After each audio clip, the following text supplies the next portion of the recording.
Well, welcome back everyone to another episode of Dunswell Zoo, and of course it is Dunswell Zoo now. We'll get on to the changes very, very shortly. We've just had an inspection, as you can see by the inspector leaving here with her fancy smancy shoes. A lot has changed since the last episode. It's actually been quite a while. I think it's been, it might not be that long for you, but it's been about a week for me from the last episode to this one. So a lot's changed in game, obviously. The zoo is very busy, which is very good. We have hit a slight issue, but we will talk about that in just a moment. I've got loads to show you. So we're not going to do a tour, we're going to save that for a future episode. I'm just going to, as we move along, I'm going to inform you of some of the changes, what have occurred.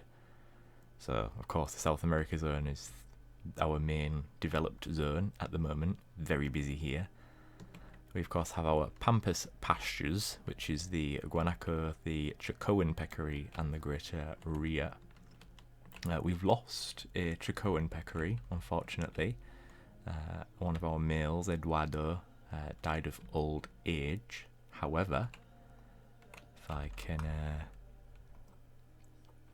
Alejandra, Sofia, and Gracila,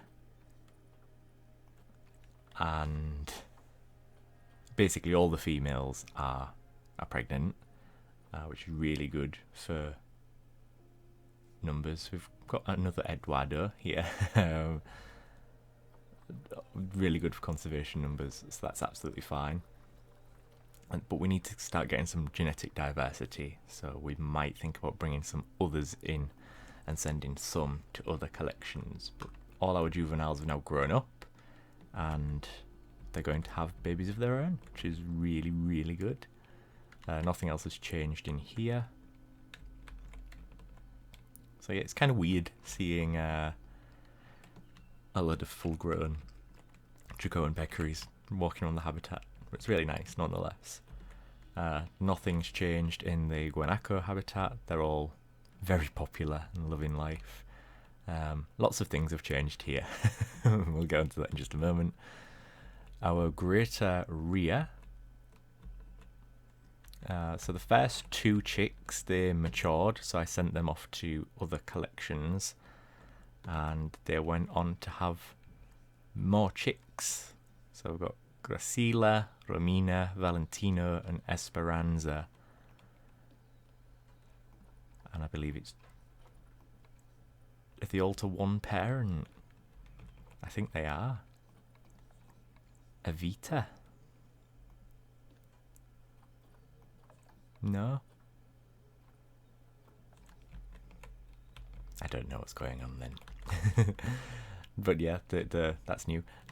The greater rheas are doing just fine, and nothing else has changed in their habitat. I have added a donation bin just here, and it's doing okay, I suppose, as well as donation bins can do. We'll just need back into explore mode. Excuse me, something caught the back of my throat. So if you remember last time, I had this planted area here and that prefab staff room. I've got rid of that. We've put this fence in, just put some decorations on there, some flowers. Might do something else with this. And then we've got another staff zone here. This one's a bit different. So we've got some planting along this side and an insect hotel. And then here, I need to tidy this up a bit, but it's sort of like a workstation sort of dealio. You know, things are just left here in between jobs. And we've got a keeper hut, which is not currently in use, and a staff room, which is also not currently in use. Then we've got another staff room. There's a small keeper hut here. Then we've got another staff room back here, and another keeper hut here. I apologise if you can hear a screaming child. That is my obnoxious neighbours. not just the children that scream. Yeah, and the picnic area, I've sort of put it in roughly. It isn't staying like this. This isn't finished by any stretch of the imagination. But until I get the free build mod, until we all get the free build mod updated, then this is roughly what it's going to look like. But it's going to be a bit nicer and tidier when it's actually done. I'll take you in through the main entrance. So you can see this side, the terrain is higher. We've got some rocks and some planting. It actually creates a really nice, if we just zoom back, we've got a really nice sort of canopy over the path to provide natural shading. It looks really nice. I'm really impressed with it. So we'll head this way. And you'll see there's lots that's new. So we have the Peruvian Prairie is now finished, and we have 5 species in the Peruvian Prairie. However, one of the species has changed, so this is correct, but from the plans last time, one of the species has changed, and it's this one here. Let's see if we can see any of them. I think I can see one right over there. We'll get a better view at them in just a moment, but they are the bush dogs.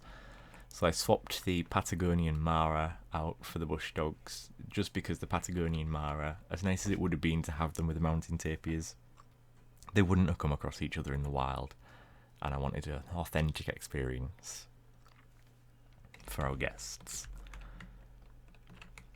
Again, I think I mentioned it in the last episode, this isn't really realistic, having these so close together, but we work with what we have.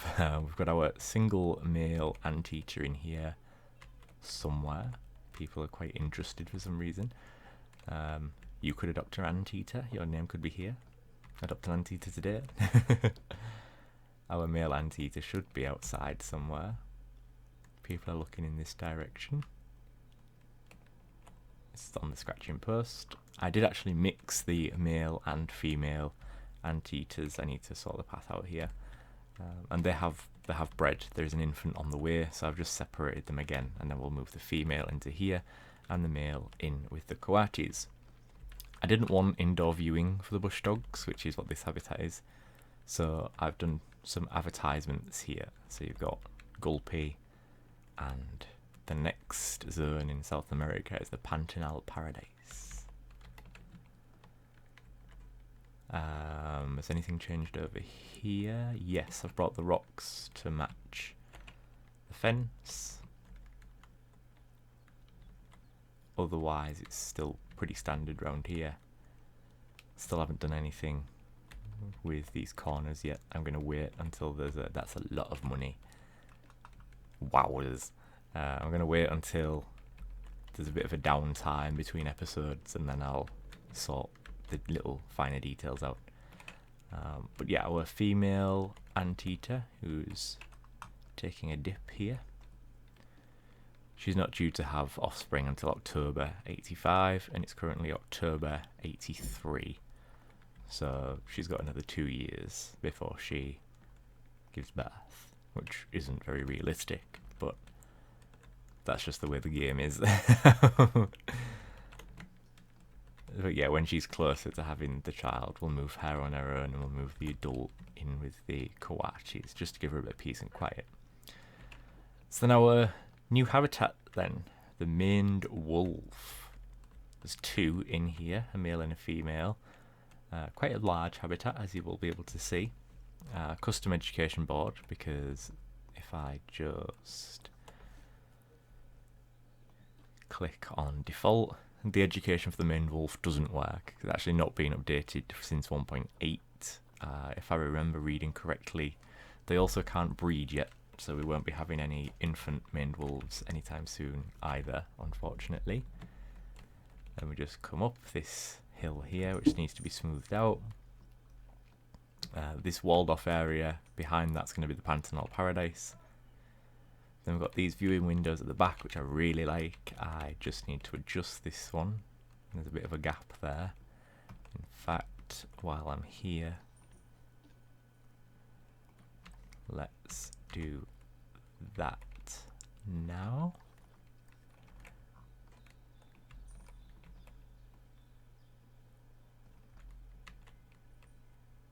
Yeah, that's better. Is it the same at this side? Nope, that one's in quite flush. So we have the maned wolf viewing at the back here. The front of the habitat is over there. Can we see our maned wolves? Yes, they're over there. I don't know why everyone's looking this way, but they're over there. This is the last view you'd be able to get of them, because then there's no more viewing windows. Just got some planting down here. Just use that space up quite nicely. Again, didn't want indoor viewing for the maned wolves, so they've just got a sign, basically. I could put some more advertising up here, but I don't know. Let me know what you think in the comments. This is all fenced off, and then this brings us to an area where you can view your 3 new species, but we'll head this way first for one of our rarer collections, and we can actually see one of them just there. We have 2 mountain tapirs, and I'm going to talk about their habitat a little bit more in just a few minutes, but I did want them to have indoor viewing, but as much privacy as possible. So I tried with the webcam feature, but ultimately I decided to go for one-way glass, just because it also lets in a little bit of light, because it's quite shaded out here. So we'll deal with that. And I haven't put an indoor gate in, just because reading about the mountain tapirs, so little is known about them, but it is thought that they do travel in pairs. So I didn't feel there was a major need at the moment to split the animals, because tapirs are pretty okay to be around, so there's no real human danger there, really. So we have a male and a female. Female is expecting offspring in 86, it's currently 83. They're really, really, really rare in captivity. There's only 5 in captivity, if I remember correctly. There's, or is it 4 now? It might be 4. There's 1 at the Cheyenne Mountain Zoo, and there's 3 at the LA Zoo, if I remember reading correctly. So they're really, really rare in captivity. We're really lucky to have these 2. They were rescued from poaching traps in the wild. We have Raoul and we have Garbina. They're very happy here. They have way more than enough room. And I'll show you a front view of their habitat, because I want to explain why it's designed the way it is. Basically, because there's so few of them in captivity, there aren't habitats really to base it off. So I had to look at what the 2 collections, what have the mountain tapirs, there's Frank, I had to look at what the 2 collections that have mountain tapirs provide for their habitats, and I also had to look at the wild habitat. So this sort of area of the habitat is based off the South American tapir habitat at Yorkshire Wildlife Park. There's like a big pond in the middle and trees at the back. But this sort of difference in terrain, this needs to be smoothed out as well. It's just because there's a path there. Again, free build mod, I know he's sick of me saying it. But yeah, I wanted to give them privacy, but not too much privacy.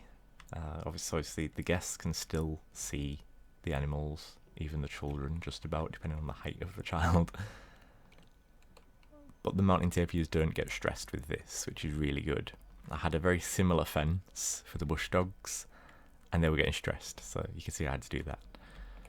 But yeah, the original plan was to have Patagonian Mara mixed in with them, and the habitat would be including what's now the bush dogs as well, but I decided against that, the Patagonian Mara are in another zone of the zoo. We've got education talks, of course, for the mountain tapirs because they are so rare.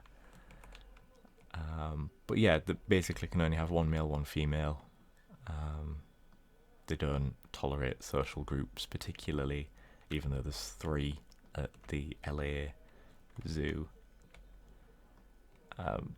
They have way more room than they need. Part of that is my fault. I misjudged how big the habitat was. And the other part is I'd rather give them too much than not enough. So you can see they need 486 and 56. So if we just round it up and say 550, then they need 550 each in total, and they've got 191 and 257 1. So they have more than enough room, plus the juvenile or juveniles. I think they can have up to 2. Let's have a look. Species data. Just one offspring. 1 male, 1 female. So yeah, a really rare and interesting animal to have in Dunswell Zoo, and I'm so glad we've got them, and we will be revisiting them probably pretty frequently while we're in the South America zone, not just for the baby that they're going to be having, but because these were rescued and their genetics aren't particularly fantastic, so we're going to want to bolster their presence in captivity as much as possible, which might mean trading with other zoos overseas and so on and so forth. But yeah, really happy with this habitat. It's probably bigger than I'd like, in all honesty, but I'm not too bothered. We may well come back in the future and shorten it a little bit, but to be fair, I think we've got enough room, even with the habitat being this size that it is. Same goes for the maned wolf habitat, which is absolutely massive. So we'll cut through this little jungly path thing here, and we've got our maned wolf habitat. Again, education points, because they're such unique animals. But I wanted their habitat to be quite open and sort of scrubland-ish. So again, I can't help it. This habitat is a little bit inspired by Yorkshire Wildlife Park. They have trees along the back, and they have like a wooden shelter as well as their indoor accommodation. I haven't done any gates or anything on the outside of the building. Did I do it on the inside? No. So I haven't done it on the inside either. I need to flatten all this. Simply because, again, looking at how other zoos and wildlife parks handle maned wolves, they seem pretty alright, pretty chill.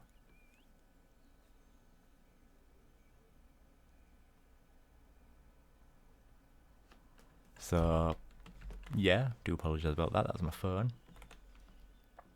They're pretty chill animals. So we've got Yara and Arctos. And yeah, you can see they've not bred yet.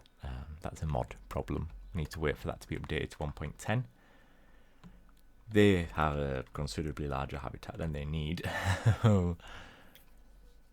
So they've got just over double the amount of space that they need. So we could halve this habitat technically, but I like it as it is. We get to see a range of their behaviours. They can wade through this should they so wish. It's not deep enough to swim, but they can wade. They like being over here a lot actually, when I've been watching them with the blood scent and then the piñata, the bamboo feeder, and then their little sheltery thing. So yeah, hopefully someday we'll be able to get some maned wolf pups, because they can have a few. If I remember my maned wolf facts correctly, they can have, I want to say 5, but I have a feeling it's not going to be that. Let's have a look. Oh no, they can, 1 to 5, yeah. So let's hope we get some maned wolves.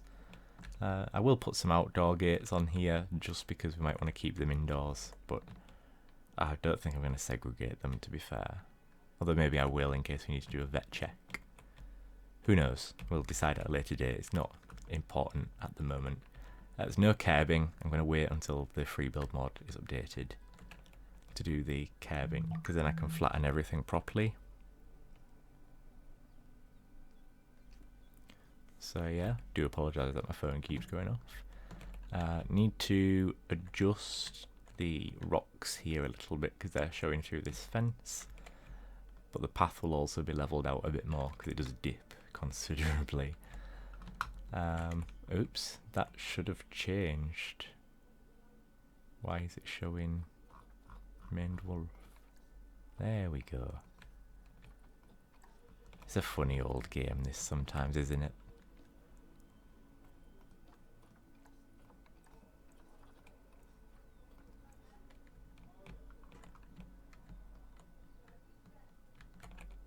So, this is our bush dog habitat. Again, much bigger than the need. But I did want a waterfall in this habitat because they're really good swimmers and I wanted people to be able to see that. So, let's hop in, which I do not advise doing. They have already had pups. They're a busy bunch, these bush dogs. There is an issue with the bush dogs at the moment. I'm going to let Leaf know about it at some point. Their terrain is severely inappropriate. It says they need less snow, but as you can see, there is no snow. It's obviously a mod issue. There is no snow, but they need less snow. So there's this area where guests can view them from sort of like ground level, and there's enough space that the bush dogs don't get stressed. And there's the waterfall, the pool, and then a little shallower area where you can see one of them swimming now. We have a lot of bush dogs. We have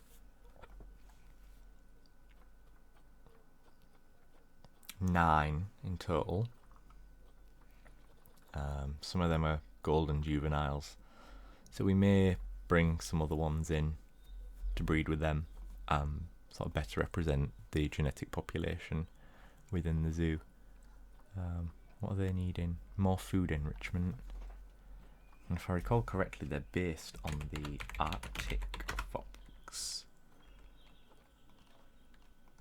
So they need more food enrichment. Let's put another skittle feeder in. Just down here. There we go. Terrain will obviously change when the mod gets updated, but again, they have way more room than they need. We could really shorten this habitat down, but my justification for it is it gives them more room to perform natural behaviours. You would see this sort of size habitat in a zoo for bush dogs. I know Yorkshire Wildlife Parks, again, just to mention them, theirs is probably about this, sort of from the guest to the back of the habitat. And they have 2 separate paddocks as well, so I think it's quite natural. So maybe adjust this spacing. I think they definitely need more than 165. But yeah, they're really happy here. They was getting stressed. I had a fence very similar to this one, but they were just getting stressed all the time. So I had to put this one in, which is one-way glass, and then every so often you've got mesh, just so you can get a better view if you were taking photos. And then you've got your education board, and then over here I'm going to do something about the story of the bush dog, because they were actually thought to be extinct for a while until a population was found, and then obviously they were deemed near threatened, mainly due to human interaction and habitat loss, as well as the loss of prey. There's no education on the bush dogs. We might change that in the future, but at the moment there's no education on the bush dogs.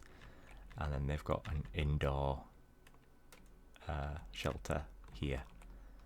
Unfortunately, we can't make it any smaller than this because the keeper needs to get out as well. So those are our bush dogs and our maned wolves and our mountain tapirs. So because so much time has passed since the first episode and the plans and when we started construction on this,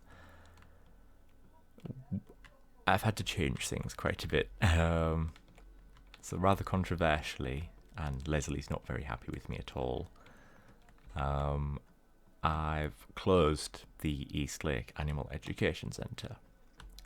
Its remaining residents now live in temporary habitats. So we've got our guinea fowl down here. Oops, please excuse the mess. This is only my temporary home. A new habitat is being created for me to live in that will be finished soon. Not true for the guinea fowl. They will be in the zoo. But once this little juvenile grows up,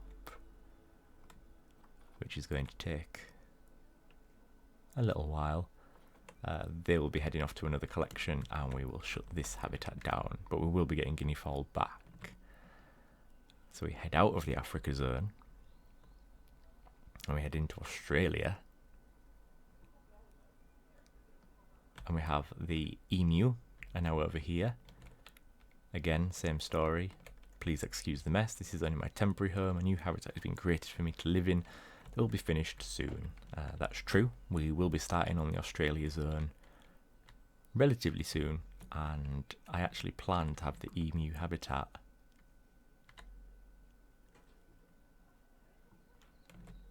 sort of here in this section. There's another animal that's going up front and centre. And the wallabies, they are also here. They're just round the back. Or Bennett's wallabies. We haven't got our swamp wallabies yet, but we will be doing. Same story, please excuse the mess. I actually brought another male in. He looks like a male. Yes, Monaro, very good genetics.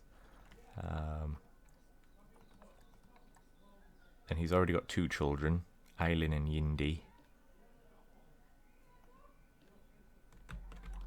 But I do believe, yeah, the majority of the females are expecting offspring.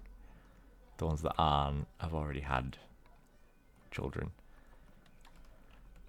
So that's good. The Bennett's wallabies will be getting a new home soon as well.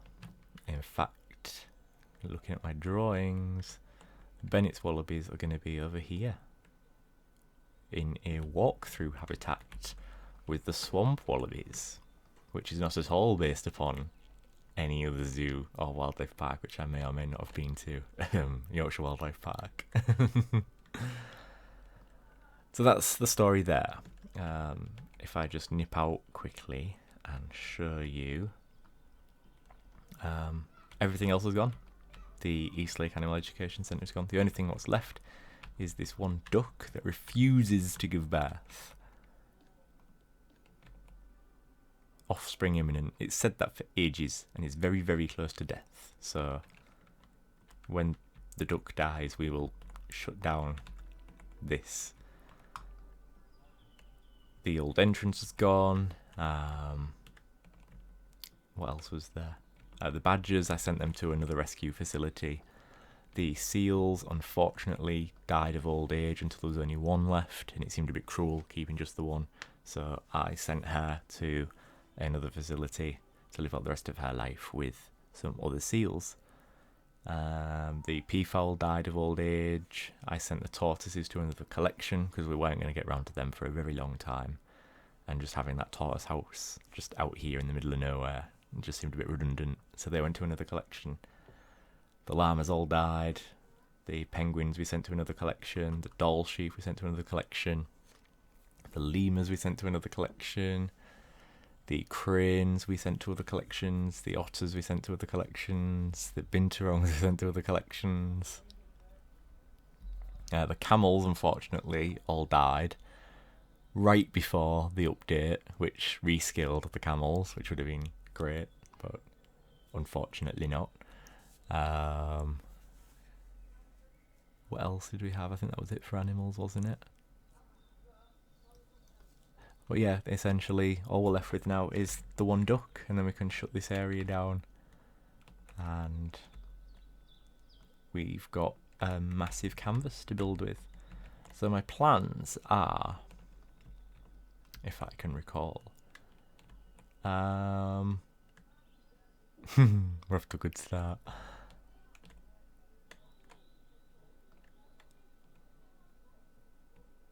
I'm going to design the Pantanal Paradise, which is going to begin along here somewhere, probably here, and incorporate all of this. And then we need to have like a staff complex here, because obviously we've got an access road, so all zoo deliveries will come here. So it needs to be fairly large, but not taking away from South America around it. We've got another entrance to put down here. I think I know what I'm going to do with this area. We're going to definitely have a monorail station over here, and that'll be our first sort of link up, because we could put one in Asia technically, because it's going to come along here, and by that point, you know, you will have travelled a long way. But it definitely makes sense to put one at the other entrance. We're going to have the Atlantic forest over here. Then we need to do the coasts of Chile and reptiles at risk is its current working title. It might need changing, but the Pantanal Paradise is next. But I do want to properly draw that out and design what enclosures are going where, and what animals are going in the enclosures, and so on and so forth. So in terms of building then, there are a couple of things I want to do. One, I want to start on the Australia zone. So we need to build the emu hab, and then we can move them across. And then I can build the hab for the animal what's going in here. Then we could put them in. Then I need to build the wallaby hab, which is going to be over here, pretty much just next door. And then we can move them across and get the swamp wallabies in, and then I can put another animal in here in a proper hab, and then flesh out the Australia zone. Because once the Australia zone's done, it's done pretty much. We haven't got a lot of animals to put in here, to be fair. And then I'll either start on Africa or Asia. No, I won't. After we've fleshed the Australia zone out a bit, I want to do the Memorial Park, which is over here, which will basically just commemorate the modders and the blueprint creators that we've been using in the park, in the zoo. And then, after we've done the Memorial Park, I'll either start on Africa or Asia, or if I'm in a position where I'm ready to do so and can afford to do so, we'll do the Pantanal Paradise. As you can see, we haven't got a lot of money.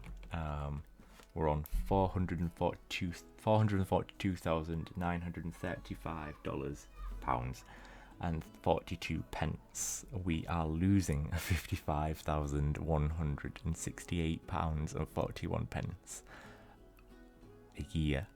Last year it was worse. The year before that it was worse. The year before that it was worse. Eventually we will get a profit, but at the moment our staff wages are costing the most, which is nearly 90,000. But we do need those staff, even though those have got low work zones. But yeah, we do need those staff. Like the keepers, they're all efficient. The educators, efficient. The mechanics, alright, we can get rid of some mechanics, I think, maybe. Let's get rid of a mechanic each work zone. Caretakers, we could maybe get rid of some, I guess. But there aren't that many, you know, there's only 16. Vendors, we have one for every shop. So that's pretty necessary. So we're just going to have to wait for more money to come in, I'm afraid. Definitely before I can go ahead and build the Pantanal Paradise, we need to be on probably about 1 million, if not way more. Just simply because it's going to be state-of-the-art habitats, really sort of immersive habitats for the animals and for the guests. But that's where we're at. I also need to do some signage here. So I don't know how long it's going to be for the next episode. I obviously need to design the Pantanal Paradise, so we'll probably go ahead and do Australia, I think, next. Either that or the Memorial Park, because it is pretty straightforward. But yeah, that's where we're at, and animals are still breeding, they're still doing fine, sort of welfare-wise, which is always a bonus. And yeah, I'm thinking that that's pretty much everything, so thank you very much for watching. I will finish with the what should we finish with? Let's go for the mountain tapirs because they're so rare. So thank you very much for watching. Remember to like the video and subscribe to the channel if you haven't done so already. Really helps me out, helps the channel grow, shows me that you like this kind of content and that it's all a-okay with you. Stay safe, stay kind, and please do share your thoughts in the comment section below. I'd love to hear what you think. Until then, my friends, thank you for watching, and bye-bye for now.